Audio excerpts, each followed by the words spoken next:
Komponen-komponen pengembangan kurikulum.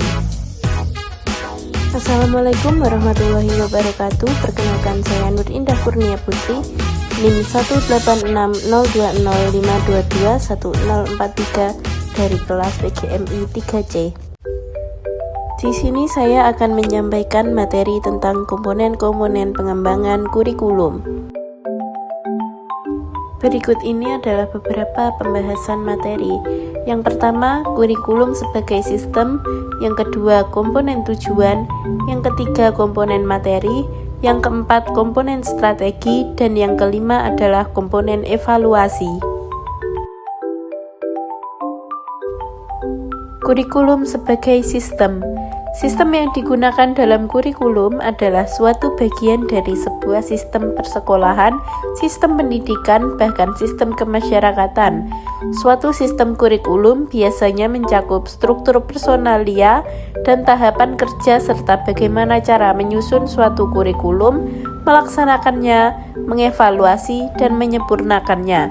Dan hasil dari suatu sistem kurikulum yaitu tersusunnya suatu kurikulum, dan fungsi dari sistem kurikulum adalah bagaimana cara memelihara kurikulum agar tetap dinamis.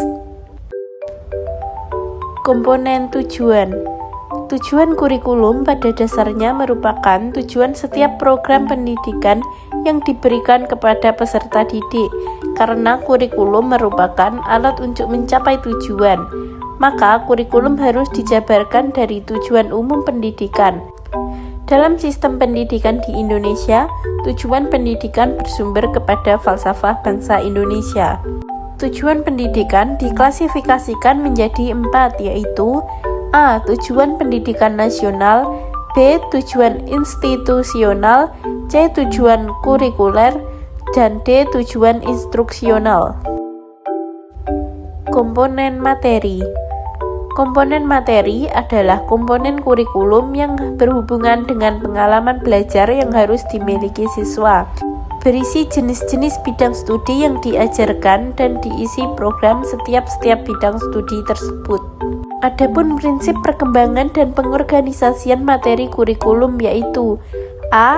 Materi kurikulum adalah alat instruksional yang dapat siswa gunakan untuk belajar dengan penelaahan materi atau pokok pelajaran. B. Materi untuk kurikulum merujuk pada pencapaian dari setiap tujuan unit pendidikan.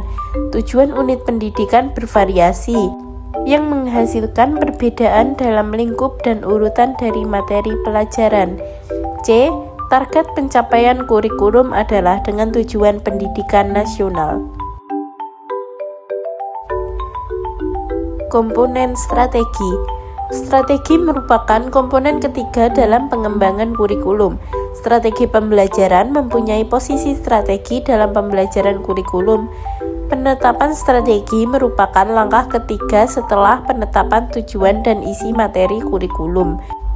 Dalam hal ini, strategi pembelajaran mencakup pendekatan, prosedur, metode, model, dan teknik yang digunakan untuk menyajikan bahan atau isi kurikulum. Komponen ini merupakan komponen yang memiliki peran yang sangat penting, sebab berhubungan dengan implementasi kurikulum. Pada hakikatnya, strategi pembelajaran adalah tindakan nyata dari guru dalam melaksanakan pengajaran melalui cara tertentu yang dinilai lebih efektif dan efisien. Komponen evaluasi.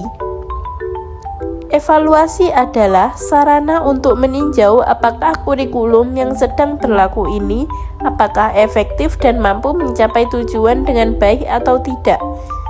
Jika tidak, materi apa yang perlu diperbaiki dan strategi apa yang perlu diterapkan agar suatu kurikulum berjalan dengan sesuai tujuan. Cukup sekian materi yang dapat saya sampaikan, kurang lebihnya mohon maaf. Wassalamualaikum warahmatullahi wabarakatuh.